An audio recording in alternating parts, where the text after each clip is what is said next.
네, 시작하겠습니다. 네, 반갑습니다. 네, 안녕하세요.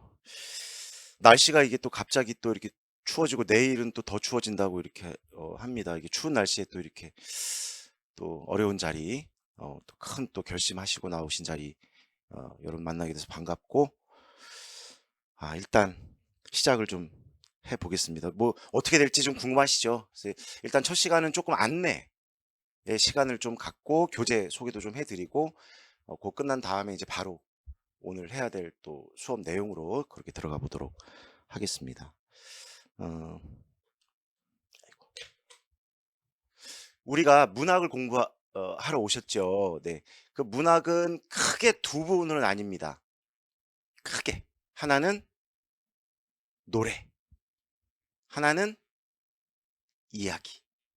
맞죠? 물론 이제 갈래 공부를 이제 할 건데 여러분도 이제 해 오셨겠지만 크게 노래와 이야기입니다, 문학은. 그래서 노래부터 들어보겠습니다.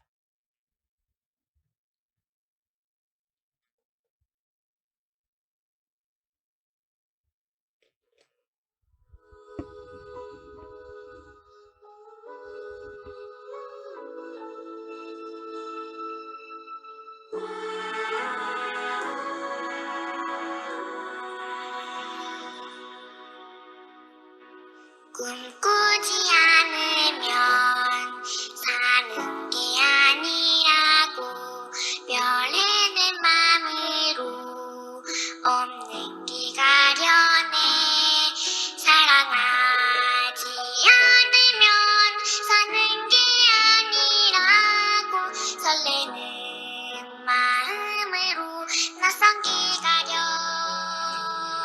하네 아름다운 꿈 꾸며 사랑하는 우리 아무도 가지 않는 길 가는 우리들 누구도 꿈꾸지 못한 우리들의 세상 만들어 가네 배운다는 것 꿈을 꾸는 것 가르친다는 것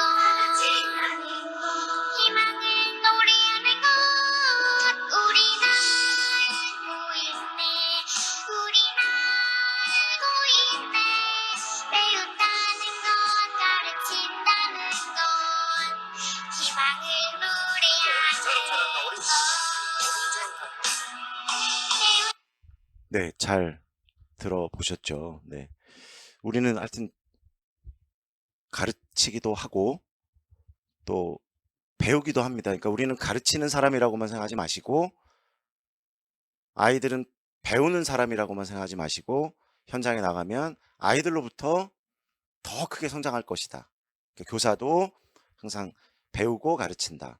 그런데 여기 이제 두 가지의 추상적인 용어가 나왔습니다. 꿈을 꾼다는 게 뭘까? 가르치고 배운다는 건 꿈을 꾸는 건데. 그 다음에 희망을 노래한다고. 다 추상적인 용어들이에요. 그쵸? 우리는 아이들과 현장에 만나서 꿈도 꾸게 하고 희망도 갖게 하고. 그죠? 이제 노래로 좀 압축된 부분이 있다면 앞에 제가 이제 조금 안내 설명한 후에 이야기를 한 편 소개시켜 드릴 겁니다. 오늘 문학이라는 건 노래와 이야기라고 했으니까 그게 따로 있는 게 아니라 이렇게 그냥 우리 현실에 함께 존재한다는 것. 근데 여기서 가르치고 배운다는 건 꿈을 꾸는 것. 그 다음에 희망을 노래하는 것이라고 했는데 도대체 이게 무엇일까를 좀 이따 이야기를 통해서 다시 한번 조금 점검해 보도록 그렇게 하겠습니다. 자, 바로 들어가도록 할게요. 강사 소개가 있겠습니다. 길게 뭐 설명이 돼 있지만 저는 인하대학교 국어국문학과를 졸업하였고요. 고려대학교에서 국어가 아닌 상담 심리를 전공을 했습니다. 왜냐하면 이제 현장에 나가서 아이들을 만나다 보니까 내가 그렇게 무력한 인간이었나, 무지하고, 그래서 준비가 좀 덜 된 상태로 현장에 나갔기 때문에 그걸 이제 보조하기 위해서 수료했고요. 99학년도에 임용고시에 합격을 하였습니다. 옛날 고리짝 듯 하지만 우리가 기출 문제도 볼 거예요. 99학년도 기출 문제도 엄연히 존재하고 또 우리가 한번 또 살펴볼 겁니다. 그렇게 하고 11년간 공립학교, 인천 공립중학교, 뭐 인천에 계신 분들은 또 아시겠지만 관교여중 인일여고 석정여고 재물포고등학교에서 근무를 한 후에 퇴직을 하였습니다. 하고 교육이란 무엇일까를 찾아 전국을 주유하게 됩니다. 그러면서 이제 우리나라에 1997년에 대안학교가 처음 생겨요. 저 산청에 있는 간디학교. 지금 우리 공립시험 준비하는데 갑자기 그러나 교육은 큰 틀에서 그냥 우리가 고민해야 될 것이기 때문에 내가 현장에 나가더라도 공립이든 대안이든 무엇이든 우리가 고민해야 될 부분이 있기 때문에 그걸 가지고 이제 여러 학교들을 또 찾아다니고 근무를 또 했습니다. 저 경남 쪽에 있는 학교에 가서 근무를 하고 그리고 이제 대안학교를 세우는 게 꿈이었어요. 학교를 세우는 게 제 꿈이었습니다. 아직은 실현을 다 하진 못했고 왜 여러분을 만나러 나왔느냐? 가만히 생각해 보니까 1년 동안 국어교사가 현장에서 요즘에는 이제 학급당 인원수가 조금 줄어들긴 했지만 예전에는 한 40명 정도, 요즘도 과밀학급은 그렇습니다. 그러면 한 4반 정도 가르쳐요. 한 10개 반, 10 몇 개 반 되는 학교라면 한 학년이 국어 선생님이 한 두세 분 들어가셔요. 동교과. 그러니까 내가 가르칠 수 있는 1년에 좀 최대치라고 한다면 120명 또는 뭐 160명 정도의 인원이죠. 그럼 1년 동안에 내가 만날 아이들이 한 150명 정도 되는 거예요. 근데 내가 10년 동안 교사 생활을 하면 몇 명을 가르칠까요? 국어로서. 1,500명이겠죠. 근데 보통 선생님들이 30년 정도 근무를 하십니다. 그러면 한 4,500명 정도를 30년 동안 여러분이 만나게 될 아이들의 숫자가 한 4,000에서 4,500명 정도 됩니다. 이제 국어를 가르치겠죠. 그런 상상을 하다가 그렇게 가르칠 수 있는 선생님을 가르칠 수 있다면 제가 계속 그런 꿈을 꾸는 겁니다. 그러면 한 명의 교사를 배출하면 그분이 현장에 나가서 4,500명, 10명을 합격시켜서 현장에 나가면 30년 동안 45,000명, 100명을 합격시키면 45만 명, 1000명을 합격시키면 450몇 명의 아이들을 만나게 되겠구나. 이거 되게 좋은 일인 것 같은데?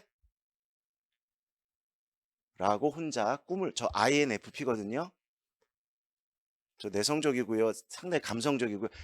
이상향을 꿈꾸는 약간 비현실적인 분이 좀 있어요. 그런 꿈을 꾸게 되었어요. 가슴이 뛰고. 그러니까 여러분을 만나는 이 자리가 항상 가슴 뛰고 설레고.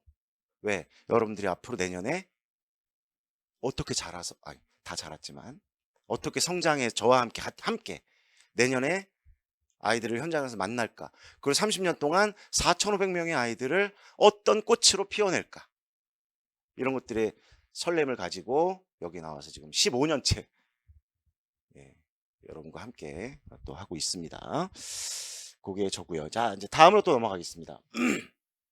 다 아시는 부분이 있겠지만 처음 준비하시는 분도 있기 때문에 간단하게 시험 일정이라고 말씀드릴 거는 이제 올해 시험의 흐름이에요. 이거는 11월 23일 날 시험이 치러졌죠. 보통은 수능 시험이 끝나고 수능이 보통 목요일인가요? 수요일인가? 목요일. 그런데 그 다음 주 토요일입니다. 항상 매년 시험의 임용 날짜는. 그래서 올해는 11월 23일 토요일 날 시험을 치렀고요.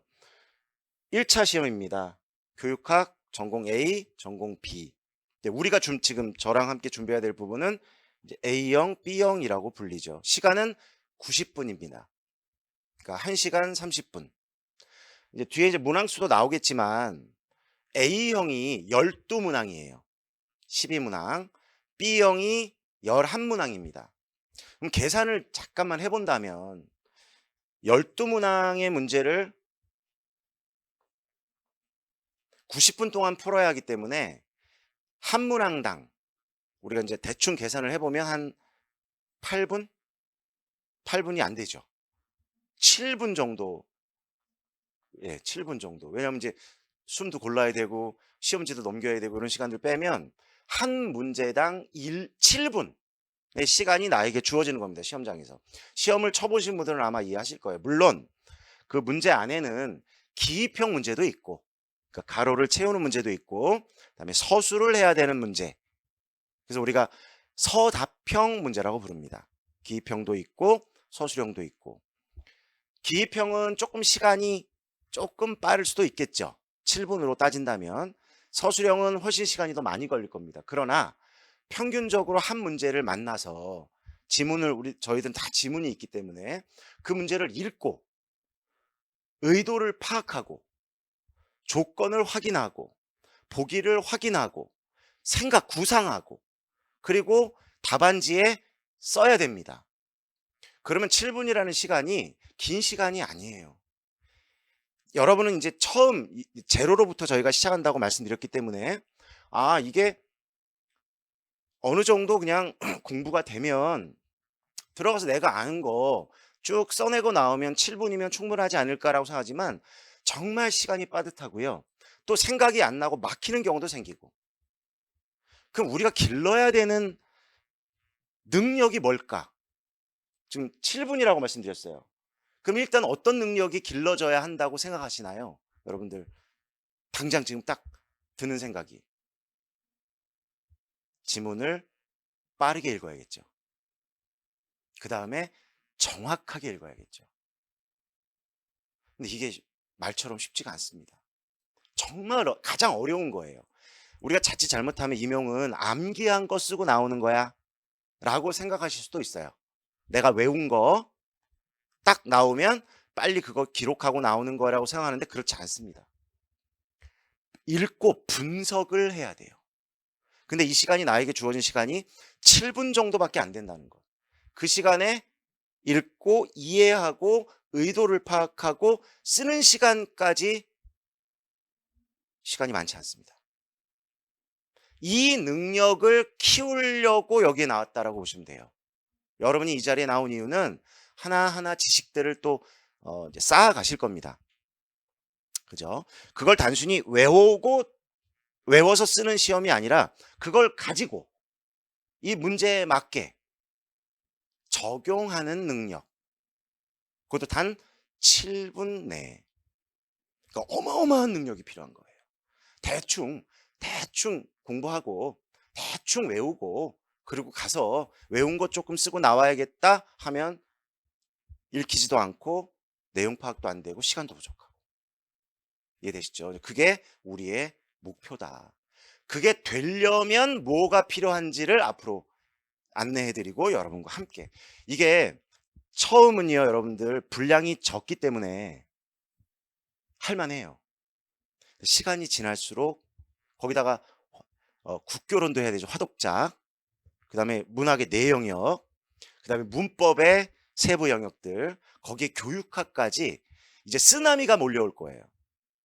그러나 미리 걱정하지 마시고 천천히 한 발자국씩. 그다음에 제가 여러분에게 조금 이제 앞으로 저를 이제 계속 만난다면 요구하고 숙제로 해야 될 것들을 많이 요구할 겁니다. 근데 그게 한번 밀리기 시작하면 해보셨잖아요. 뭐 여러 가지 공부들을 해보기도 하고 한번 미루고 다음 주에 해야지. 그럼 다음 주에 이만큼이 또 생겨요. 2주 지나면 이만큼씩 쌓입니다. 그 견뎌낼 수가 없어요. 그래서 너무 그러나 천천히 갑니다. 할 수 있는 만큼만 부여해 드릴 거예요. 일주일 동안 충분히 할 수 있는 만큼만 부여해 드릴 겁니다. 다만 처음에는 너무 막 쇠도 막 씹어 먹을 정도로 너무 앞에 열정을 다 불태우고 뒤에 힘이 안 생겨. 그래서 욕심 부리지 마시고 천천히 하나씩 이렇게 쫓아오시면 서서히 그게 쌓아져 나가는 모습 여러분들도 느낄 수 있을 겁니다. 이렇게 진행이 되고 2차 시험은 아직 이제 발표는 했고요. 지금 실기 말고 저희는 1월 21일, 22일, 21일은 수업 시험, 22일은 이제 면접을 포함한 그 시험들이 이제 치러질 예정입니다. 합격자는 12월 26일에 발표가 됐고요. 1차, 2차 최종은 2월 11일 날 발표를 합니다. 좋겠죠. 2026년 2월 10일경에 아마 또 최종 발표가 날 거예요. 되게 좋겠죠. 네. 근데 여러분 학기가 언제 시작하죠? 바로 3월 보통 2일 날 시작을 하죠. 그러면 남아있는 시간이 20일도 안 됩니다. 한 20여일 정도밖에 안 돼요.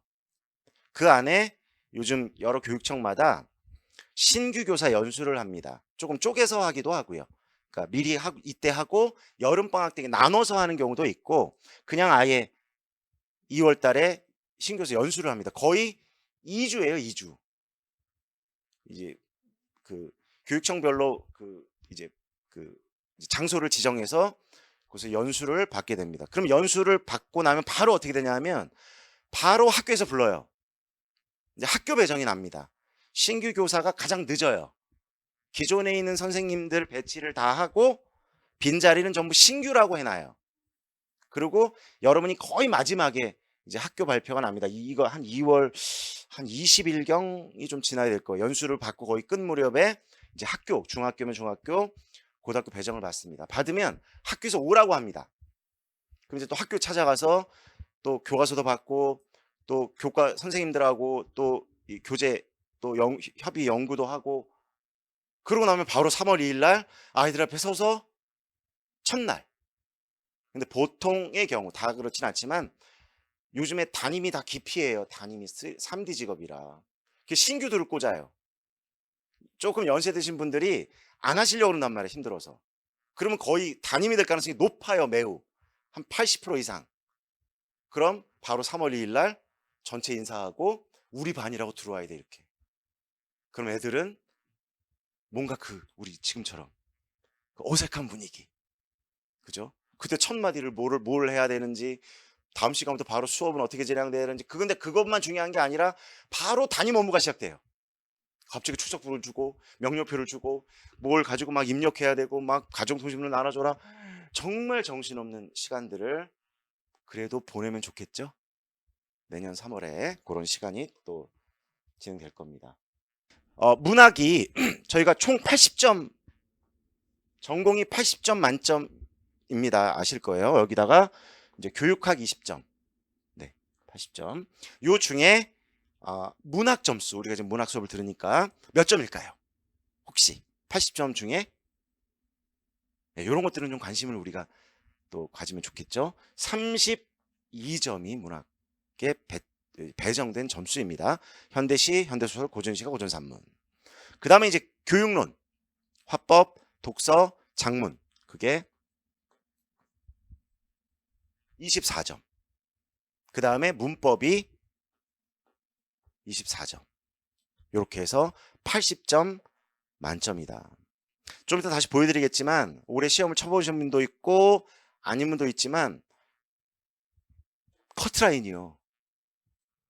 엄청나게 낮아졌습니다. 그 얘기는 다시 말하면 2025학년도 문제가 어떻다고 본다?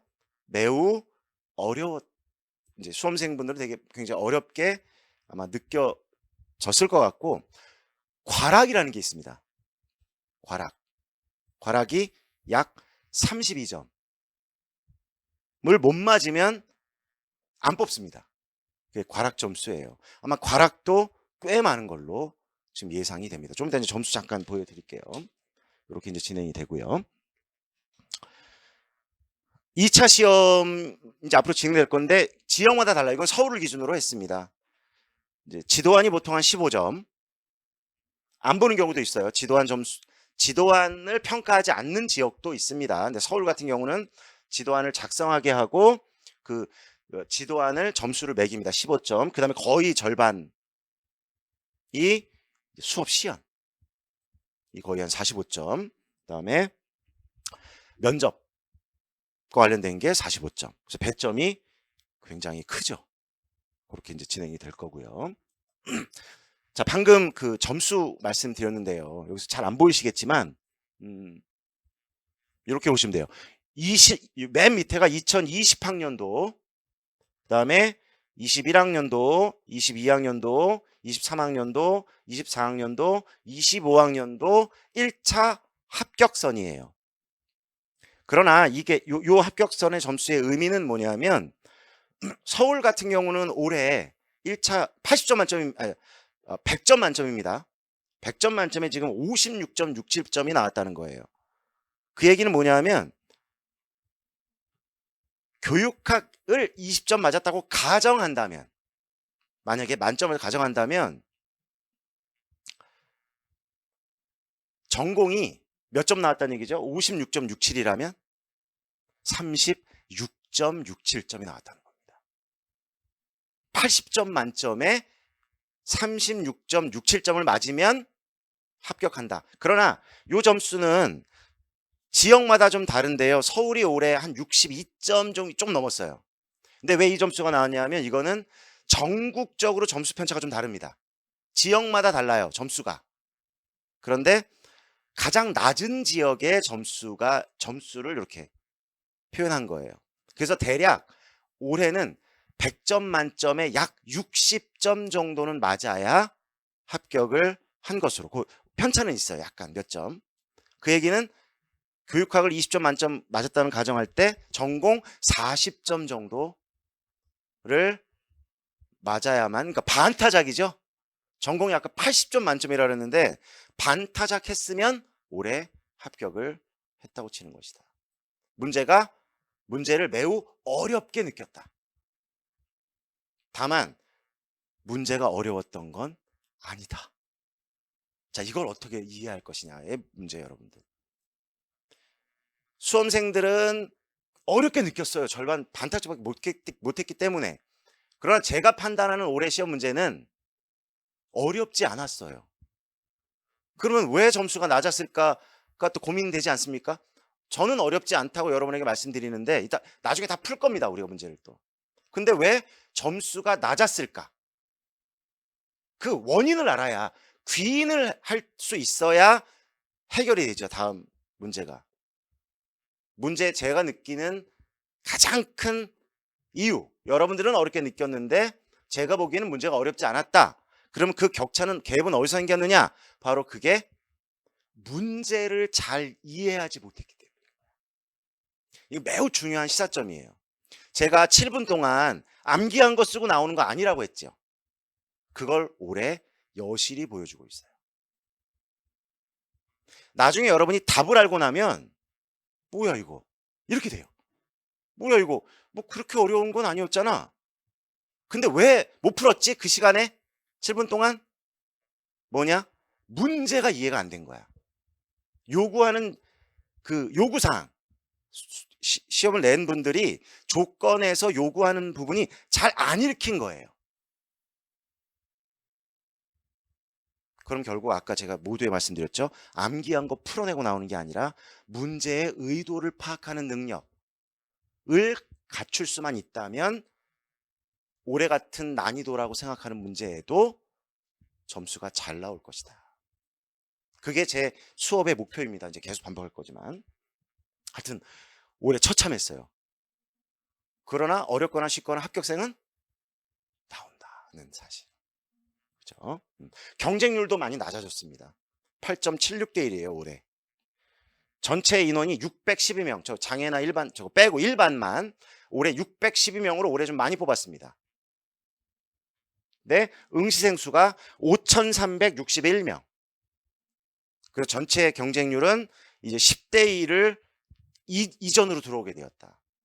올해 같은 경우에 해볼만 하다는 겁니다. 경쟁률이 낮아졌다는 것, 해볼만 하다. 그죠? 올해 뭐 이제 어떻게 이제 인원이 나올지 모르지만 그렇게 보시면 좋겠고요. 자, 그럼 이제 커리큘럼을 간단하게 말씀을 드리면 뭐 1, 2월을 중심으로 말씀드리겠습니다. 교육론은 일단 두시고, 교육론은 또 제공되는 강의가 인강으로 제공이 되니까요. 보시면 많은 도움 받으실 수 있을 겁니다. 자, 문학을 먼저 보면요. 큰 패턴은 세 가지로 수업이 진행될 겁니다. 우리 계획서 혹시 보셨나요? 그 학원 홈페이지에도 제가 1주차부터 뭘 할 것이다라는 거 아마 보시면 아실 건데요. 첫 번째, 문학사를 개관해 드릴 겁니다. 고전 문학사, 현대 문학사. 개관하는 이유는 뭐냐면 요즘에는 객관식 때는 문학사에 대한 세부적인 질문들을 많이 던졌어요. 근데 그렇진 않습니다. 그럼 여러분 이제 그렇게 생각하셔요. 문학사가 그렇게 세부적으로 안 나오는데 내가 문학사를 꼭 공부해야 하나? 이런 이제 의문점이 들 수 있습니다. 그러나 이유는 뭐냐? 왜 문학사 수업을 먼저 진행을 하냐 하면 문학사는 여러분들 틀이라고 보시면 돼요. 틀 또는 더 쉬운 말로 하면 빨랫줄. 여기서 여기 빨랫줄을 이렇게 거는 것이다. 다른 말로 하면 맥락을 만들어가는 것이다. 컨텍스트, 맥락을 만들어가는 것이다. 그러면 그 빨랫줄에 빨래가 걸리겠죠. 그 빨래가 뭐다? 빨랫줄에 빨래 걸죠? 그 빨래가 뭐가 되는 거예요? 빨랫줄은 문학사, 빨래는 작품이 되겠죠.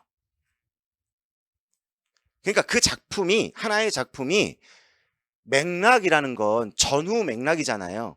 시간, 어떤 시대에 경향을 보이는가. 그 다음에 앞, 뒤 작품과 어떤 관련을 맺는가. 그 다음에 그 시대의 사상은 무엇이었는가. 그 시대에 일어났던 일은 어떤 큰 사건이 있었을까를 이해하게 된다면 이 하나하나 개별 작품들에 대한 이해가 연결이 된다는 얘기예요. 요거를 잘 이해하셔야 이거 필요하구나. 해야 되는 거구나라는 거. 어떤 작품군이 어디에 모여 있다. 왜 모여 있다. 그다음에 같은 이렇게 경향으로 묶이는 작품들은 서로 관련을 맺고 있어요. 근데 작품의 숫자가 엄청나게 많습니다. 그 모든 작품을 우리가 다 볼 수가 없어요. 그럼 불가능합니다. 그러니까 뭘 본다? 자, 빨랫줄, 머릿속에 형상화, 빨랫줄에 말뚝 작품들을 걸 거예요. 말뚝. 이렇게 말뚝이 있죠? 말뚝이. 요게 말뚝 작품이에요. 그런데 요 사이에도 작품들이 많겠죠. 그럼 우리는 이걸 다 공부해야 된다고 생각합니다. 그건 불가능해요. 평생 해도 못합니다. 그래서 우리 교재 속에 들어있는 작품들은 전부 말뚝 작품들이에요. 매우 중요한 작품들이에요. 최소한 제가 문학사 이론서, 서적을 최소한 5종 이상. 그 얘기는 뭐다? 문학사가들이, 우리 시험 문제를 내시는 분들이 중요하게 여기는 중복해서, 각자 자기만의 어떤 특징이 아니라 문학사를 여러 권을 보다 보면 중복되는 작품들이 나옵니다. 그걸 모아놓은 거예요. 이렇게 보셔야지 해법 자습서 속에 들어있는 작품을 공부하면 되겠구나 로는 안 됩니다. 그게 기준이 돼서는 안 돼요. 그거는 고등학생들을 위해 만들어 놓은, 수능 공부하기 위한 고등학생들을 위해 만들어 놓은 책이고, 이제 보조는 하셔도 돼요. 보조 자료로. 제 교재 속에 들어있는 작품들은 그런 문학사가들이 오랫동안 반복적으로 강조했던 작품들. 왜냐? 출제 교수님들이 하시죠? 그분들도 그걸 기준으로 작품을 선정하고 출제를 하신다. 그래서 이 말뚱 작품들을 공부를 하게 되면 어떤 일이 벌어지냐? 여기 사이에 있는 내가 안 봤던 작품이 나와도 요 작품과 요 작품의 자장, 분석했던, 공부했던 그 힘으로 요 사이에 있는 작품들이 풀려요. 이게 가장 효율적인 거 아닌가요? 근데 우리가 자칫 잘못 생각하면 많은 작품을 외우거나 보면 될 거야. 그건 암기하겠다는 거예요. 그러니까 점수가 안 나옵니다. 기억도 안 나고 분석을 못 해. 그렇게 그래서 고전 문학사부터 시작을 할 겁니다. 이제 오늘도 시작이 될 건데요. 끝나고 현대 문학사 크게 흐름을 살펴볼 거고요. 두 번째는 이제 이론 및 갈래론. 갈래론은 문학사를 하면서 함께 진행이 될 거예요. 그리고 문학 이론이라는 거 우리 여러분들 들어보셨죠? 공부해 보셨고, 시면 시 이론이 있고 소설이면 소설 이론이 있고, 다만 이론이 이론으로 끝나서는 안 됩니다. 우리가 문학 이론이라는 게 있는데 그게 이론을 외워서 쓰는 경우는 거의 없어요. 다 어떻게 해야 된다? 이론이라는 것도 실제 작품과 연관될 수 있도록 만들어주는 것. 그게 필요하겠죠. 단순히 이론을 달달달 외우는 건 의미가 없고 그 이론이 작품을 실제 읽을 때 어떻게 활용될 것이냐. 그 부분을 또 살펴볼 거고요. 그래서 요게 3주 동안 진행될 예정입니다. 그래서 지금 대략은 고전 문학사와 갈래론을 포함해서 한 2주 정도. 그다음에 현대 문학사 1주 정도. 그리고 저희가 1, 2월이 7주거든요. 수업이. 자, 요거를 4주 동안 진행을 할 겁니다. 순서는 현대시, 현대소설, 고전시가, 고전산문. 주차가 1주차밖에 안 되기 때문에 많은 양의 작품을 할 수는 없고요. 어떻게 읽어야 하는지. 그게 중요하겠죠. 그거를 제가 보여드릴 겁니다. 그냥 정보를 갖다 쏟아주는 게 아니라 이 작품은 자료 이만큼 주고 그거 다 외우게 하는 걸로 쏟아주는 게 아니라 한 편씩 펼쳐놓고 제가 읽는 모습을 시범 보이기를 해드릴 겁니다. 제 사고구수를 보여드릴 거예요. 그럼 여러분들은 그것을 모방합니다. 아, 송호는 이렇게 읽는구나. 여기서 의문점을 갖는구나. 그리고 그 의문을 뭐와 뭐를 통해서 해결하는구나. 우리가 독서 영역에서 여러분 중요한 하나의 읽기가 뭐죠? 문제 해결식 읽기죠. 읽는다는 것 자체가 문제다. 그러면 어떤 전략을 활용해서 문제를 해결할 것이냐를 직접 보여드린다. 그렇게 한 주씩 각각 그 작품을 보는 눈, 즉 읽는 방법들을 안내를 해드릴 예정입니다. 그렇게 좀 이해하시고요. 이제 3, 4월로 가면 2달이잖아요. 이때는 8주입니다. 이때는 현대시 4주, 주기 집중입니다. 3, 4월은 현대예요. 현대의 시간이야. 이때 현대문학사를 다시 합니다. 또 해드려요. 반복해드린다는 거야. 반복 심화. 그 다음에 현대시 4주. 이제 길어졌죠, 시간이. 그러니까 작품의 숫자가 엄청 늘어납니다. 그 다음에 5월달은 현대소설. 이것도 궁금하실 거예요. 시야 띄워놓고 하는데 소설은 어떻게 할까? 그거를 어찌됐건 요때 보여드릴 거예요. 1월달에. 그 다음에 5월, 6월은 역시 8주예요. 이때는 고전의 시간이에요. 다시 한번 고전문학사를 정리해드리고요. 반복해드리고 그 다음에 고전시가 4주, 고전소설 4주. 그러면 6월이 되는 겁니다. 어느덧. 자, 여기서 여러분들이 의문점이 하나 들 수 있습니다. 선생님, 그러면 1월 달에 고전 소설을 한 주 마지막 주에 하고 저희는 고전 소설을 그럼 6월 달에 배우는 건가요? 라고 생각할 수 있어요. 맞죠? 이때 1월, 2월 마지막 주차에 고전 소설을 끝내면 3월, 4월, 5월, 6월이 되어야 다시 고전 소설을 하게 되잖아요. 4주 동안. 그렇게 되면 그 사이에 고전 소설을 너무 안 하는 거 아닌가요? 고전 시간은 너무 뒤에 5월 달에 하는 거 아닌가라는 또 궁금증. 그렇게 되면 고전 시가와 산문 공부는 5, 6월 달에 하게 되기 때문에 손해가 되지 않나요? 라고 생각할 수도 있어요. 되지 않습니다. 문제 없다.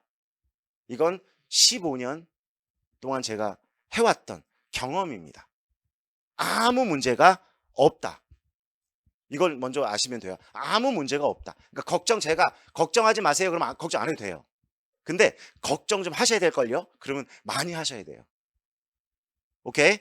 6월 달에 고전 소설을 하더라도 아무 문제가 없다는 것만 여러분이 믿고 기억하시면 됩니다. 그 이유는 또 나중에 차차 말씀을 또 드릴게요. 그렇게 5, 6월 진행이 되고요. 7, 8월에 가면 이제 문제풀이에요. 7, 8월 2달은 문제풀이인데 영역별입니다. 영역별. 현대시, 현대수 또 영역별로. 현대시, 현대수, 고전시, 고전산문. 오케이. 그렇게 해서 영역별 문제를 풀게 되고요. 9월, 10월, 11월은 모의고사입니다. 이때는 A형, B형 동일한 형태로 우리 시험과 동일한 형태로 모의고사 문제를 풀고 이제 강의를 듣게 되고요. 끝나면 2차 수업 시험과 관련된 또 도움을 드립니다. 현직들이 도와주세요. 여러분 선배님들. 합격하신 선배님들이 이제 함께 이제 코로나 때문에 저희가 조금 약간 변형된 부분이 생겨서 예전에는 직접 만나서 했는데 코로나가 이제 중간에 있으면서 다양한 이제 기기들을 활용해서 뭐 줌이라든가 이런 것들을 활용해서 역시 도움을 드리고 있습니다. 모르겠어요. 이제 올해 이제 2차 수업 시험 때 가면 2025년 말부터 2026년 초가 되겠죠. 그때는 아마 또 이제 모여서 직접 현장에서 할 수도 있을 것 같다는 생각도 듭니다. 자, 교재입니다. 이제 교재 안내를 좀 해드리면 저 맨 저쪽에 있는 책이 문학을 보는 눈이란 책이에요. 이렇게 얇은 책이고요. 요거는 매시간 소지를 하셔야 됩니다. 오늘도 쓸 거예요. 오늘 이제 수업에 들어가면 요 교재를 가지고 사용할 건데 얇습니다. 요거는 그냥 매번 들고 다닌다. 이렇게 생각하시면 좋을 것 같고요. 두 번째가 문학사를 보는 눈이란 책이 있습니다. 이 책은 이 책의 일부분, 그러니까 이 책의 일부분이 이 책이에요. 일부분이 아니죠. 뭐죠? 완전 요약판. 이 문학을 보는 눈이란 책은 문학사는 현대문학사와 고전문학사가 다 들어있습니다. 이거를 여기에 표로 정리한 거예요. 얘가 엑기스죠. 그러니까. 다만 여기는 엑기스만 있고 표가 있어. 근데 뭐가 없다? 맥락이 없어요. 연결은 뭐, 그러니까 길게 풀어져 있는 건 얘고 자세하게 표로 그거를 요약해 놓은 책이다. 그래서 이 문학사를 보는 눈은 꼭 가지시라든가 매번 필요하다거나 제가 펼쳐놓고 보진 않아요. 여러분이 자습할 때 스스로 이것저것 자료를 찾기가 쉽지 않을 때는 이 문학사를 보는 책 속에 다 들어있기 때문에 이제 보조하는 충실한 자료로 활용할 수 있을 겁니다. 다음에는 이제 올해 다 개정이 됐습니다. 여러분 보기 좋게 조금 약간 A4 사이즈로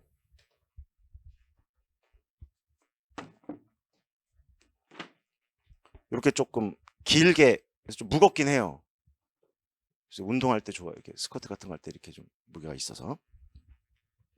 조금 이따가 이제 한번 보시면 좋을 것 같아요. 여기다 제가 놓을 테니까 글씨 크기도 조금 보기 좋게 판형도 좀 넓게 이렇게 해서 새로운 작품들도 추가해서 새로 책을 4권을 개정을 했습니다. 작품을 보는 눈이고요. 현대시, 현대수, 고전시가, 고전산 소설. 그 다음에 요게 기출문제집인데요. 이것도 전면 개정을 했습니다. 2권이에요. 양이 두꺼워서 요거는 요 보라 색깔은 현대문학. 그러니까 이 속에는 현대시, 현대소설 기출문제가 들어있고요. 그 다음에 객관식은 전부 다 분석을 해놨습니다. 객관식 푸는 게 정말 어렵거든요. 진짜 어렵습니다. 객관식 때가. 그 다음에 1999학년도부터 2008년까지가 서술형이었어요. 그 전부 예시 답안을 수록했고요. 2014년 4학년도부터 2025학년도 올해 것까지 전부 예시 답안을 전부 수록해놨습니다. 완전 개정해 놓은 보물 같은 좋은 그런 내용들을 넣어놓은 책이에요. 요거는 고전문학 기출 분석 책이에요. 너무 양이 두꺼워서 둘로 나눠놨고요. 그 안에 있는 내용은 어떤 모습이냐면 앞쪽에는 전부 문항만 실어놨어요. 문항. 문제만 쭉 실어놔서 여러분이 왜냐하면 문항을 실어놓고 답을 넣어놓으면 답을 자꾸 보게 돼. 그래서 앞쪽에는 답이 없는 문항만 실어놨어요. 문제만 실려 있고요. 뒤쪽에 예시 답안을 따로 수록해 놓았다는 거. 이렇게 이해를 좀 해서 전면 개정했다는 거 이해해 주시고요. 자, 그럼 이제 학습 전략입니다. 어떻게 크게 말씀드릴게요. 어떻게 공부할 것이냐? 강의의 목표는 무엇이냐? 송원 수업, 문학 수업의 목표는 뭐냐? 크게 3가지입니다. 노란색. 사고력, 독해력, 적용력입니다. 요건 잊어버리시면 안 돼요. 생각하셔야 됩니다. 제가 생각하도록 계속 이렇게 좀 도와드릴 거고 질문도 많이 던질 거예요. 그 다음에 독해력이라는 것. 다른 말로는 분석력이죠. 여러분들이 대학까지 졸업했기 때문에 다 읽어낼 수 있어요. 근데 읽을 수 없다는 게 아니라 임용 시험은 안타깝게도 피라미드의 모습이에요. 이런 모습이에요. 여기가 합격자죠. 맞죠? 약 올해 5,000명 정도 시험을 치렀고 한 6,000명 정도 치렀고 600명 정도 못 뽑았기 때문에 약 10%가 좀 안 됩니다. 10%라고 할게요.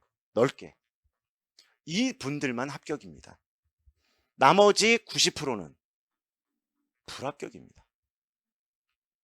너무 안타까운 건 여기 경계에 있는 경우 막 0.1점 차이로 0.2점 차이로 1차 불합격을 하게 되죠. 너무 억울하고 막 정말 힘든 일이 생겨요. 그러면 도대체 요 10%가 가진 능력이 뭘까? 이거는 아무도 얘기하지 않습니다. 심지어 합격자도 잘 몰라요. 합격자분들도 뭐라고 얘기하시냐면 저는 이 책 봤고요. 저 책 봤고요. 이 이론서 봤고요. 이 이론서 봤고 이렇게 얘기해요. 근데 그거는 빙산의 일각밖에 아닌 거야. 진짜 그분이 무엇 때문에 합격했을까는 본인도 잘 몰라요. 왜? 저도 몰랐으니까. 여러분 딴 데 가서 찾을 필요 없습니다. 합격생이 여기 있어요. 물론 좀 꽤 됐지만 제가 더 잘 알지 않겠습니까? 준비했고 학부 때 준비했고 시험 쳤고 합격했고 현장에서 아이들 가르쳤고 지금 여러분들까지 가르치고 있으니까 경험이 누적됐을 거 아닙니까? 근데 저도 합격했을 때 많은 후배들이 찾아옵니다. 과거에 그때. 그래서 어떻게 공부했냐요? 그럼 뭘 달라고 하는지 아세요? 노트를 달래요. 항상 하는 말이. 일단 책. 뭐 봤냐? 목록. 그 다음에 노팅한 거를 보여달래요. 갖다 줬죠. 다 재본해가지고. 근데 그렇긴 하지. 궁금하니까. 근데 거기에 빠져있는 게 있단 말이야. 그 합격생이 본 책과 노트는 있는데 빙산에 숨어있는 밑에 잠재되어 있는 거는 본인도 잘 인식을 못했고 저도. 그럼 나보다 자꾸 어떻게 됐냐는 거야. 이렇게 묻잖아요. 그럼 뭐라고 대답했겠어요 저도. 수능 만점 맞은 애들이 그런 잘하는 애들이 막 하는 말 있잖아요. 8시간씩 자고요. 학교 수업 그렇게밖에 말을 못하는 학교 수업 대학 수업 열심히 들었어요 대신에. 학부 수업을 열심히 했다고요. 그러니까 학부 때 학부 수업 열심히 듣고 뭐 놀기도 하고 뭐 8시간 충분히 자고. 근데 이것도 잘 모르고 한 얘기였던 거야. 맞긴 맞지만. 그걸 나중에 깨달았어요. 나중에. 아, 나도 모르게 뭔가를 공부할 때 사고하고 있었구나. 우리 여기서 지금 말하고 있는 거. 그 다음에 나도 모르게 독해력을 갖췄구나. 누군가로부터 배우진 않았는데 내가 독해력이 있었구나. 그 다음에 그걸 실제에 적용하는 힘도 나도 모르게 갖고 있었구나. 라는 걸 뒤늦게 깨닫게 되었어요. 왜냐하면 우리는 많은 지식을 가져야만 합격한다고 또 착각할 수도 있어요. 맞아요. 더 많은 지식이 필요합니다. 근데 그보다 더 중요한 건 공부할 때 탐구하고 생각해야 돼. 근데 이게 힘들어요.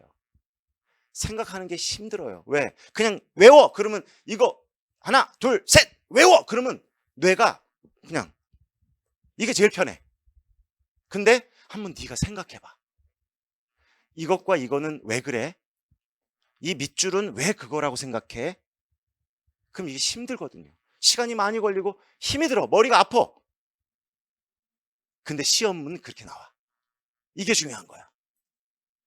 시험은 보기를 주고 전문을 주고 밑줄을 주고 보기를 토대로 이 밑줄이 왜 그런 의미를 가지는지 탐구하고 사고하라고 문제를 내는데 공부할 때는 힘들어. 그러니까 자꾸 쉽게 가고 싶은 거예요. 외우고 싶은 거야. 달달달달달달달 계속. 오케이. 3가지입니다. 송원의 수업에 지식 드릴 거예요. 지식 드릴 겁니다. 분명히. 다 보여드릴 거고 알려드릴 거고. 그러면서 여러분에게 질문을 계속 던지면서 사고력과 우리 독해력과 적용력을 가질 수 있도록 도와드릴 겁니다. 자, 여기에 아까 제가 좀 이따 또 할 건데요. 아까 노래 들려드렸죠. 꿈꾸지 않으면 그건 노래. 바로 송원의 시그니처 북이에요. 아까 꿈꾸지 않으면은 시그니처 송 노래. 그다음에 이 책은 시그니처 북. 이거 다 아마 보신 분도 있을 겁니다. 꽃들에게 희망을이라고 하는 책. 여기에 희망이란 단어 나왔죠. 아까 노래에도 있었나요? 꿈을 꾸어야 한다는 것, 희망을 가져야 한다는 것. 도대체 그게 무엇인지 이 이야기 속에 들어있어요. 좀 이따가 살펴볼게요. 자, 그러면 학습 전략, 문학 공부의 범위는 어떻게 되느냐? 도대체 뭘 공부할 거냐?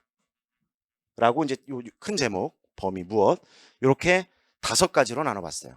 첫 번째, 역시 문학사와 이론을 책에 잡는다. 잡아드릴 겁니다. 그 다음에 현대시, 현대소설, 고전시가, 고전소설, 작품 분석. 근데 이 전제는 뭐다? 전문이다. 분명히 알아주세요. 전문입니다. 이러면 또 의문이 들지 않으시나요? 소설의 경우는 어떻게 할 거냐? 그러면 벌써 소설 그러면 어떤 상상이 떠오르시죠? 막 이런 거. 중편, 장편. 이걸 어떻게 다 분석시킬 거예요. 그런데 자, 여기서 오해 하나를 좀 뺄게요. 제가 오늘 나눠드린 자료에 기출 목록이라고 제가 드렸습니다. 이제 현대시, 네 종류를 드렸는데요. 둘로 너무 이제 양이 많아져서 잘랐어요. 하나는 1997학년도부터 2013년 3학년도까지 한 텀. 거기에는 서술형 객관식. 1997년부터 2008년까지를 서술형이라고 불러요. 2009년에는 시험을 2번 쳤습니다. 2009년부터가 객관식 시절이에요. 이때 연말에 객관식 기출 임용시험을 보기 전에 연습삼아 모라고 쓰이는 것이 여름에 모의고사를 한번 친 거야. 전국 이 수험생들을 대상으로. 그걸 토대로 문항을 만들려고. 그래서 모라고 쓰여 있는 것이 모의고사입니다. 2009년 객관식 첫 모의고사. 그 다음에 99년도를 보면요. 99가 있고 가로 해놓고 추라고 돼 있어요.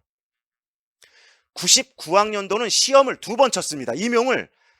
그러니까 혹시 아시는 분 없으신가요? 왜 2번인지? 그때 정년 단축을 실시하면서 교사 정년 단축이 실시되면서 교사가 많이 필요했어요. 그러니까 한 번 뽑고 난 다음에 부족하니까 한 번 시험을 또 쳐서 또 뽑았어요.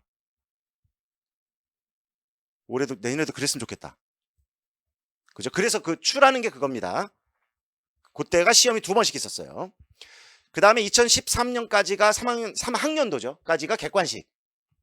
그 다음에 이제 앞장에 있는 게 2014학년도 서답형이라고 부르죠.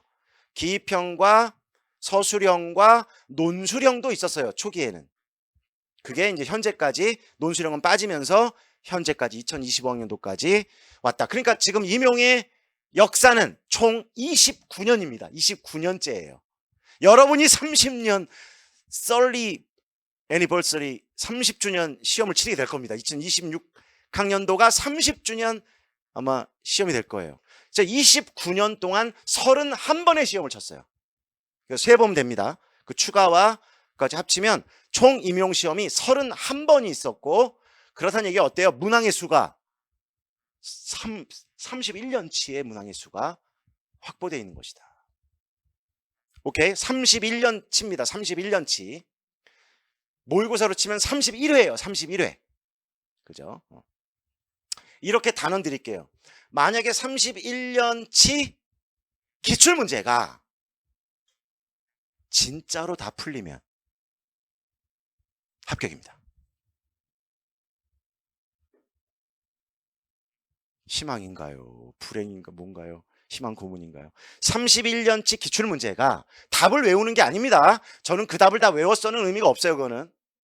우리는 결과가 아니라 과정 중심. 이게 어떤 순서도를 따라서 예시답이 도출되는가를 볼 수 있으면 그러면 합격합니다. 그래서 여러분 큰 목표를 그렇게 두셔야 돼요. 나는 기출문제를 그 과정, 순서도, 흐름을 해서 예시답안까지 내가 만들어낼 수 있다. 볼 수 있다. 되면 올해 합격하는구나. 이 10% 안에 들어가는구나. 무조건이에요, 이거는. 왜? 그 31년치 속에 나올 게 다 나왔어요. 31년이면 여러분 강산이 3번밖에 하지 않겠습니까? 화독작도 마찬가지입니다. 시, 소설, 고전시하고 또 소설 마찬가지입니다. 나올 거 다 나왔고요.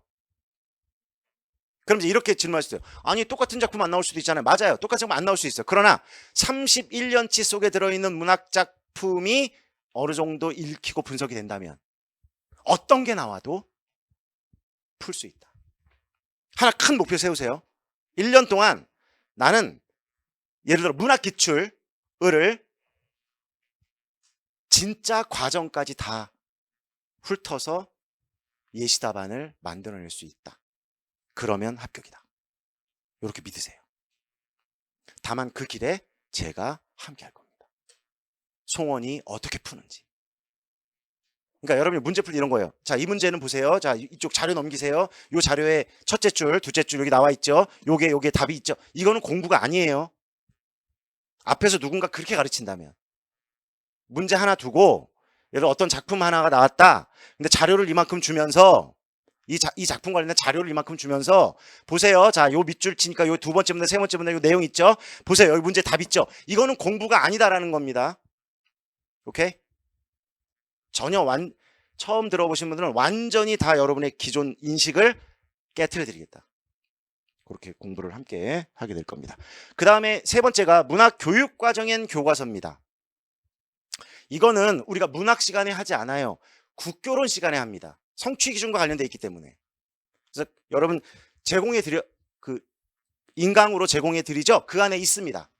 요 문학교육과정, 그러니까 장문교육과정, 화법교육과정, 독서교육과정, 문학교육과정이 국교론 인강 강의 속에 포함되어 있습니다. 그렇게 이해하시면 되고요. 2022 개정교육과정까지 들어갑니다.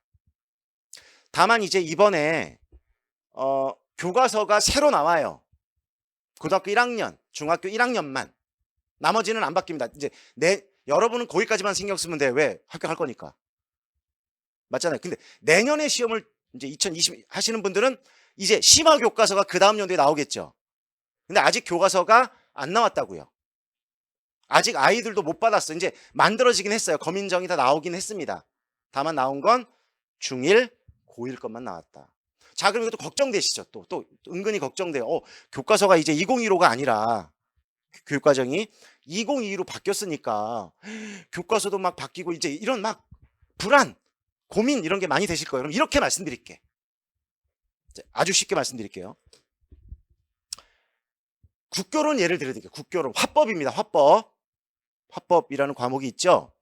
화법이라는 이론서도 있고 교과서도 있고요. 그러면 그 속에 들어있는 척추가 있어요. 척추. 근간, 가장 중요한 게 혹시 뭐라고 생각하십니까? 화법에서 가장 중요한 척추를 이루고 있는 건 혹시 뭐라고 생각하시나요? 혹시 화법 할 때 화법 공부를 해야 되는데 이론서도 좋고 여러분 대학 때도 이론서도 좋고 교과서를 봐도 교과서 속에도 가장 많이 들어있는 거, 가장 많이 들어있는 거. 불안해하지 마시라고 지금 말씀드리는 거야. 제 말을 믿으셔야 됩니다. 뭐라고 부르냐 그것을? 이게 제일 많아요. 그러면 얘가 뭐냐? 이 속에 뭐가 들어있냐? 뭐 있어요? 여러분 너무 다 알고 있는 거. 그죠? 또 뭐 있어요? 유형, 담화 유형에. 뭐 발표도 있고 또 뭐 있을까요? 떠오르는 거 그냥. 뭐 면담도 있고 면접도 있고. 이렇게 뭐예요?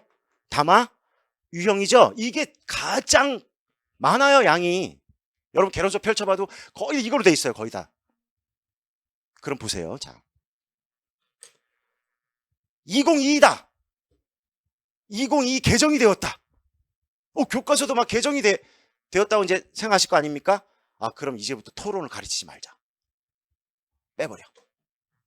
그럴까요? 아니야. 토론은 늘 건데 앞으로는 찬반으로 나누지 말고 토론을 찬, 센찬, 중찬, 하찬, 센반, 중반, 하반 이렇게 해갖고 막 이렇게 만들자 일까요? 그럴 일 없죠. 이해되시나요? 그러면 바뀐 교과서에도 얘가 들어갈까요? 안 들어갈까요? 들어가겠죠. 그럼 2022에 목맬 필요 있다 없다? 네버. 또 근거를 더 드려. 팩트가 중요하니까. 자, 독서입니다. 이번엔 독서. 읽기잖아요. 그럼 이론서에 가장 많이 핵심으로 들어있는 게 뭐다? 역시 중심. 아주 다양한 이론이 많지만 사실적 읽기, 추론적 읽기, 비판적 읽기, 감상적 읽기, 창의적 읽기. 야, 2022에서는 창의 필요 없어. 더 이상 창의적 읽기는 버려버려. 또는 사실적 읽기를 낼 건데, 이제 공부하게 시킬 건데, 뭐 교과서에 넣을 건데, 사실적 읽기는 추론적 읽기로 합시다. 추론적 읽기는 텍스트와 배경 지식을 토대로 읽어내는 거야. 그럼 갑자기 이론이 바뀔까요? 그럴 일이 제로다. 자, 장문입니다. 2022 장문으로 바뀐다. 그러면 장문의 가장 큰 줄기는 뭘까요? 역시 마찬가지예요. 글의 유형이긴 해. 글의 유형. 비평문도 있고 뭐 일기문도 여러. 그러나 더 중요한 가장 기본은 뭐냐면 계획, 생성, 조직, 표현, 고쳐 쓰는 거. 어떤 글을 쓰더라도. 그렇지 않나요? 계획, 생성, 조직, 표현, 고쳐 쓰기. 맞죠? 계획하기 전략이 있어요. 주제, 목적, 독자를 선정하는 거. 그러니까 독자 분석 전략도 필요하고. 야, 그러니까 이제 2022에서는 계획하긴 필요 없어. AI가 쓸 거니까. 챗 GPT가 쓸 거니까 필요 없어. 그냥 무조건 쓰면 돼. 라고 할까요? 그럼 변하는 게 있다 없다? 변하는 건 없다. 그러니까 자꾸 2022 교과서가 나왔는데 2022 성취 기준이 나왔는데 이거 엄청나게 바뀌었을 거야. 그리고 막 공부해야 돼 라고 노심초사할 필요가 없다. 이해됐죠? 그렇게 일단 이해하시면 돼요. 세 번째가 기출. 아까 말씀드렸어요. 제가 해드릴 겁니다. 네 번째가 여전히 독해 연습입니다. 문학도. 문학도 읽기예요. 문학은 다르잖아요. 비문학 읽기하고는 다르잖아요. 다르지만 읽어야 한다는 거. 그 연습을 저랑 함께 할 것이다. 자, 이제 방법은 뭐냐 그러면? 어떻게 할 거냐? 이쪽이 하지 말아야 될 겁니다. 하지 말아야 될 것. 맹목적 암기. 작품 해설 놓고 밑줄 치면서 맹목적으로 이 작품을 해설을 외우는 거. 마치 그걸 내가 작품 공부한 것이라고 착각하면 안 된다. 그다음에 자료 모아 붙이는 거. 작품은 시 한 편인데 자료가 이만큼이야. 그럼 나중에 시가 늘어나면 그 자료에 치여서 죽는다. 그 다음에 머리 안 쓰는 공부. 무의미. 의미가 없어. 그냥 뭐 이건 이런 거니까 저건 저런 거니까 다 X예요. 본 미팅은 뭐냐면 이제 나중에 하다가 토해요. 이렇게 외우다 보면 나중에 토한단 말이야. 가슴이 답답해지고 막 검은 봉지 들고 다니세요. 하고 막 토. 가슴이 답답하고 머리가 뜨겁고 다 X. 어떻게 공부하냐? 뭐 단어 공부합니다. 제가 하라고 할 거예요. 단어. 시나 소설을 읽으려면 단어를 모르면 물론 맥락적으로도 따지고 사전적인 의미로도 단어 공부하셔야 된다. 두 번째 문학사 문학이론 중요하고요. 세 번째 작품 전문 분석. 제가 아까 이 얘기하려고 그랬군요. 소설. 기출 아까 잠깐 이제 안 보셔도 되는데요. 근거가 필요해. 여러분이 믿으려면 팩트가 중요해요. 그러면 나중에 좀 있다가 쉬는 시간에 현대 소설만 기출되었던 작품을 쭉 한번 목록을 훑어보세요. 보시면 그 안에 어떤 의미가 들어있냐면 장편인 경우가 거의 없어요. 이걸 하시면 돼요. 거의 없어요. 이제 긴 걸 해봐야 3대. 그게 제일 길었어. 그 다음에 무정. 그러니까 단권으로 돼 있는 장편. 요 정도가 가장 길었어요. 제가 전문을 분석한다고 그랬잖아요. 그럼 머릿속에 뭐가 떠오른다고요? 시는 딱 짧게 분석이 되는데 소설은 막 이렇게 한 권짜리 이렇게 두꺼운 걸 어떻게 해요? 이런 걸 볼 일이 거의 없다. 여러분이 1년 동안 공부할 동안 이렇게 두꺼운 장편 소설 한 편을 분석할 일은 거의 없다. 99.9% 없다. 그럼 마음이 놓이시죠? 그럼 나머지는 뭐냐? 길어야 중편입니다. 중편. 나머지는 다 뭐다? 그 나머지 작품들은 다 뭐다? 단편 소설이다. 심지어는 3장짜리도 있어요. 고향 같은. 현진건의 고향은 3장이야. 3장. 3장. 하나, 둘, 셋. 이걸 못해요? 이걸 못 읽고 이걸 분석 못합니까? 할 수 있다. 할 수 있는 것만 시킨다. 알겠습니까? 겁먹지 마시라 그러니까. 오케이? 그 다음에 같이 할 건데 의미 학습이야. 무의미가 아니라 작품과 내 삶을 연결시켜 보세요. 나라면, 내가 이 작품의 이 인물이라면, 내가 이때 살았다면 난 어땠을까? 이렇게 그래야 살아 움직입니다. 작품이 이렇게 살아 움직이는 공부를 하셔야 돼요. 과거에 그렇지 않은 인식을 가졌다면 다 깨뜨려 드릴 겁니다. 다음 연결망 학습이라는 건 뭐냐면 아까 말씀드렸죠. 말뚝이에요. 얘와 얘가 연결시키는 거야. 그럼 사이에 있는 게 해결이 돼. 그 다음에 이 작품을 공부하면 다른 작품 상호 텍스트성처럼 이해가 쉬워져요. 그게. 그러니까 개별 작품을 하나씩 외우는 거가 처음에는 되게 빠르게 나가. 근데 나중에는 견딜 수가 없어요. 외워지지도 않고 기억도 안 나고 가장 많이 하는 말씀이 뭐냐면 공부했는데 기억이 안 나요. 이건 뭐가 없기 때문이야? 연결이 이게 스키마로 안 갔기 때문이에요. 이걸 해드린다. 그 다음에 6번째 되게 중요합니다. 왜 학습, 예 학습. 왜는 뭐냐면 이거 왜 그렇지? 궁금해하라는 거예요. 이건 뭐지? 이건 왜 이런 거야? 이건 왜 이렇게 설명되어 있는 거야? 이건 왜 이렇게 표현한 거야? 라고 질문을 던져야 돼요. 그래야 사고가 시작된다. 예라는 건 뭐냐면 예를 들면이에요. 예, 아니요가 아니라 어떤 이론을 공부했건 어떤 작품을 공부했건 무엇을 공부했건 예를 들면이라고 하면 뭐가 되냐면 형상화가 됩니다. 추상에서 형상으로. 근데 보여드릴 거라고. 여러분이만 해야 되는 당위가 아니라 해드릴 거다. 마지막으로 너무 중요합니다. 설명학습입니다. 어떤 영역을 공부하든 내가 공부한 파트를 공부했다, 한 파트를 공부했다 그러면 그걸 놓고 누군가에게 설명해 보는 거예요. 다만 상대가 없을 수도 있어요. 그러면 우리 문학 공부하면 상대를 어떻게 만드시냐면 가장 가까운 분들을 만드시기도 하더라고요. 엄마 제일 만만하고 부모님 언제 밥 먹을 때 엄마 뭐 김소월의 길이라는 시 알아? 그러면 모르지 이렇게 하면 길이라는 시란 말이야 이렇게 해서 갈 곳 없는 곳에서 기러기 발전한 길을 이걸 내가 공부한 내용을 설명해 보는 거. 상대에게도 좋고요. 없어도 돼요. 상대가 없으면 어떻게 한다?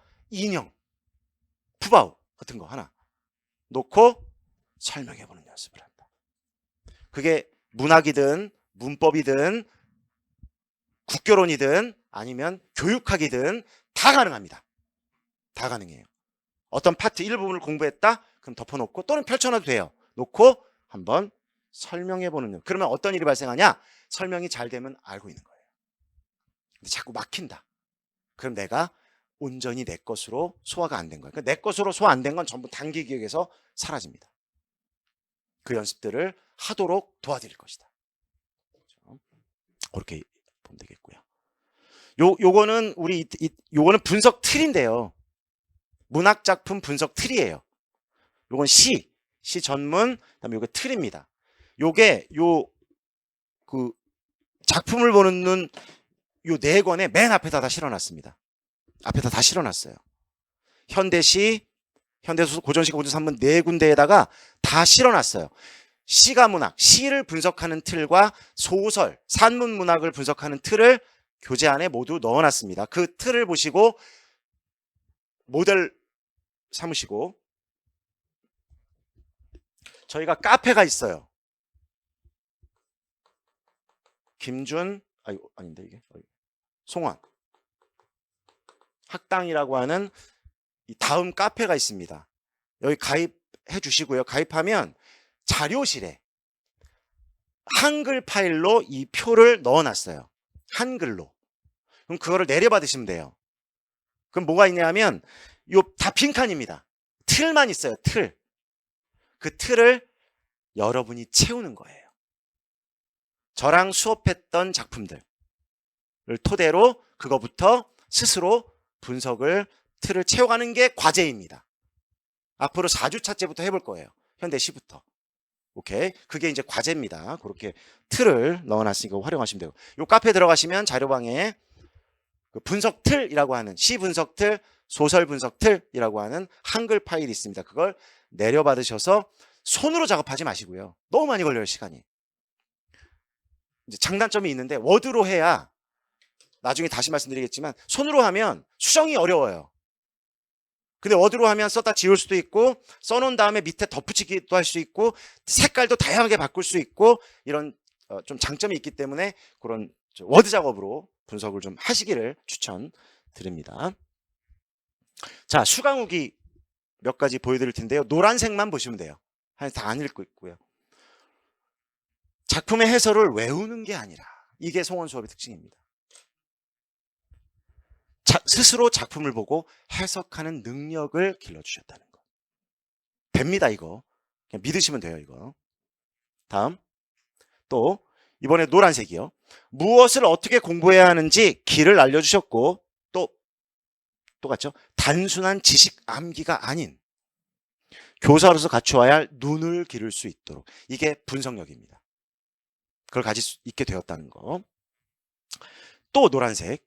무엇보다 올바른 공부법을 알려주셔서 단순 암기 위주의 공부. 이게 똑같은 핵심, 그러니까 서로 좀 다른 게 있지만 공통점들이 있다는 거. 단순 암기 아니고 생각하고 적용한다. 아까 제가 목표 말씀드렸죠. 사고, 그죠? 분석, 적용. 그렇게 될 것이다, 여러분들. 그렇죠? 자, 다시 돌아옵니다. 다시 이 책. 아까는 노래, 지금은 이야기. 자, 여기 여러분 나비예요. 나비가 있고 밑에는 애벌레입니다. 애벌레. 자, 좀 제가 근데 핵심만 좀 짚어드릴게요. 제가 말하고 싶은 게 뭔지. 아까 노래를 통해서 희망, 꿈이라는 추상적인 표현이 나오는데 이게 구체적이라고 말씀드렸죠. 보면 요 노랑 애벌레가 저기 꼬치를 짚고 있는 애벌레를 바라봐요. 그럼 뭐라고 하냐면 뭐 하려고 하세요? 나비가 되려고 하는데 나비가 뭐냐고 묻습니다.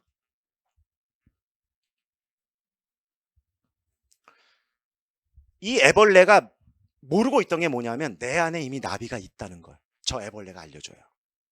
꼬치를 짚고 있는 애벌레가 나비가 뭐예요? 그랬더니 나비는 이게 날아다니고 네 안에 있어. 그랬더니 어디 너한테 있다. 어디 있어요? 네 안에 있다고 말해요. 자, 지금 핵심을 잘 파악하셔야 됩니다. 그럼 어떻게 해야 나비가 되나요? 라고 물어요. 글씨가 잘 안 보이시겠지만. 그렇죠? 그랬더니 변해야 한다라고 말해요. 꼬치를 짚고 있던 애벌레가 변해야 돼. 계속 애벌레로 있으면 평생 애벌레로 하지만 꼬치를 지어야 나비가 된다는 거죠. 그럼 어떻게 해야 돼요? 라고 물어요. 지금 여러분 이 이야기를 하는 것 같지만 제가 계속 문학 공부의 방법, 무엇을 할 것이고 같은 이야기예요. 뭐하냐? 커다란 도약을 해야 한다. 같은 말이에요. 변해야 한다. 그러니까 암기할 거야. 암기할 거야. 맹목적 암기할 거야.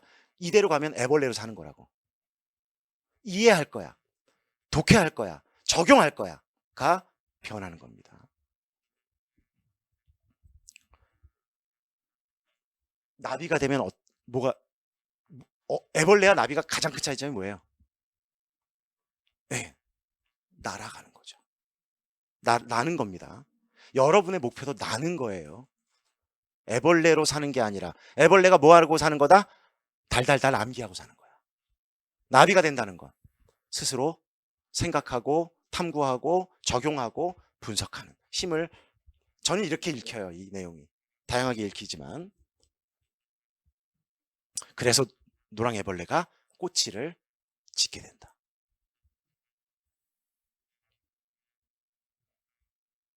근데 어때요? 어머나 내가 이걸 할 수 있는지 몰랐어. 놀라워. 내 안에 그 힘이 있다는 것. 여러분 안에 그 힘이 있다는 것. 근데요, 여기 있죠. 예. 호랑나비 얼른. 제가 남친이야. 아까 노랑애벌레가 여친이고 남친인데 둘이 기어다니다가 요 노랑 애벌레는 꼬치를 짖는 애벌레를 보고 그 꼬치를 짖는 애벌레가 시범 보이를 해준 거야. 이렇게 꼬치를 짖는 거야 하고. 나 막 의심했잖아요. 저기 들어가서 못 나오면 어떡해요? 두려워요. 근데 이놈은, 이 남친은 어떻게 되냐? 이게 뭐죠? 애벌레 무더기예요. 이렇게 하면 올라갈 수 있다고 생각하는 거야. 어디까지? 하늘 끝까지 갈 수 있다고 생각한 거야. 이 수많은 애벌레들이, 저 수많은 애벌레들이, 애벌레 무더기들이. 근데 올라가 봐야 뭐가 있죠? 뭐가 있어요? 닿아요, 하늘? 자유로워요? 여기서 한 발자국도 여기에 머물러 있다가 뭐 밟고 올라갈 수도 있고 올라갈 수도 있겠고, 여기서 그냥 떨어지면 죽고. 이 애벌레들이 뭐라 그러냐? 야, 올라가 봐야 아무것도 없잖아. 그랬더니 뭐라 그래? 쉿! 조용히 해. 그렇다라도 어떡해? 할 수 없잖아? 우리가 할 수 있는 이거밖에 없는데? 이걸 우리가 뭐라 그런다? 심리학적 용어로 인지부조화. 그죠? 생각과 현실이 다른 거. 아닌 것 같은데 이거 가봐야 맨날 올라가, 얘 밟고 올라가 봐야 뭐 어디로 가? 닥치고 있으라고. 그래 봐야 우리가 할 수 있는 일은 없잖아. 그럼 계속 이 일을 하는 거야. 계속 맹목적 암기하는 거죠. 여기 이 편이 나와요. 꼭대기에 오르기 위해서는 기어 올라가는 게 아니라 날아야 한다는 거. 그런데 이 얼룩 애벌레도 결국은 아까 빠져나옵니다. 왜 빠져나왔냐? 얘가 나비가 된 거야. 노랑나비가. 노랑나비가 나비가 되어서 여기 날아다닌 거예요. 하이 보이프렌드, 허니, 마이 베이비. 나야 나. 근데 전 못 알아봐요. 얘가 날개 가졌으니까 누구야? 했더니 나라고. 너의 딸링. 너 어떻게 그렇게 된 거야? 나 꼬치를 지어서 나비가 되었지. 그래서 얘가 내려와서 꼬치를 짓고 둘이 나비가 된 거야. 여기다 엑스표 외친지 알겠죠? 이게 바로 뭐예요? 지양해야 할 공부 방법. 무대뽀로 외운다. 자료 갖다 놓는다. 밑줄 친다. 외운다. 그러면 결국 가봐야 여기. 근데 보세요. 나비 뒤에 제가 웃음 표시해놨어요. 저게 뭐가 있는 거죠? 꽃이 있죠. 그래서 제목이 꽃들에게 희망을 이죠. 아까 노래에서도 우리가 꿈을 꾸어야 할 것은 무엇이냐, 우리가 어떤 희망을 가져야 할 것이냐를 말씀드렸어요. 모두 노래. 그럼 우리는 이 나비가 저는 교사처럼 보이는 거야. 온통 머릿속에 그거밖에 없어. 저는 무슨 책을 봐도. 여러분 생각. 여러분, 바로 이 나비가, 이 애벌레가 꽃들에게 희망 줄 수 있나요? 없어요. 나비가 줄 수 있죠. 어떻게 해서 줄 수 있죠? 이쪽 꽃에서 날아서 이쪽 꽃으로 옮기면 꽃이 피고 열매가 맺고. 이게 여러분들이라는 거야. 여러분들이 되어야 할 것. 그럼 여러분들은 그렇게 공부한 다음에 현장에 나가서 뭘 한다? 아이들이 꽂힌 거죠. 그러면 여러 철학이 있겠지만 여러분이 스스로 사고하고 탐구하고 분석하고 적용하는 힘을 길러서 높은 점수로 합격을 해서 현장에 나갔다. 스스로 나비가 되어서 나갔다. 그럼 여기 이제 꽃들이 있단 말이에요. 그럼 여러분이 할 일은 뭐죠? 아까 노랑애벌레에게 꽃이 짖는 걸 보여줬던 것처럼 국어로서 또는 문학으로서, 문학이 얼마나 아름다운 것이며 그것이 우리의 삶과 얼마나 밀접한 것이며 아이들이 문학을 통해 인간적 성장, 또 문학 성적도 당연히 향상되겠죠. 그 방법을 안내하는 거예요. 그럼 아이들 스스로도 뭐가 되는 거예요? 또 나비가 되겠죠. 그래서 꼭 국어교사가 되진 않겠지만 자기들이 만나는 세상 사람들 뭔가 되어서 그 누군가에게 희망을 주고 꿈을 줄 수 있겠죠. 그 반대를 생각해 보시라고요. 그 반대, 달달달 머리 좋아가지고 IQ 150에 달달달 포토 메모리 기억가지고 달달달 다 외워가지고 시험 쳐서 합격했다 설사. 현장에 나가서 뭐라고 하겠습니까? 아이들한테. 넌 왜 못 외워? 넌 왜 못 외워? 난 다 외웠는데, 선생님 이 책 한 걸 다 외웠는데. 바보야? 멍청이지. 다 가서 외워와. 그럼 그렇게 공부한 아이가 현실에 나가서 무엇을 하겠느냐? 누구에게 꿈을 주고 누구에게 희망을 줄 수 있겠는가? 우리가 하려는 일은 뭐냐? 아까 노래에서도 그렇고 이 이야기에서도 그렇고 바로 꿈과 희망을 주는 존재가 되겠죠. 아이들에게, 학생들에게. 그러기 위해서는 뭐다? 여러분 스스로가 나비가 되어야 한다. 나비가 된다는 건 뭐다? 아까 했잖아요. 스스로 읽고 분석하고 이해하고 사고할 수 있는 힘.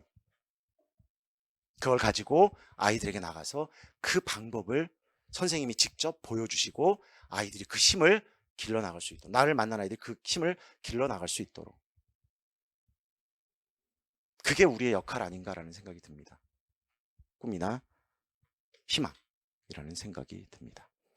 자, 이렇게 해서 일단 조금 시간이 좀 길었는데요. 안내 말씀 좀 마무리하고 쉬었다가 바로 문학사 관련된 내용 들어가도록 할게요.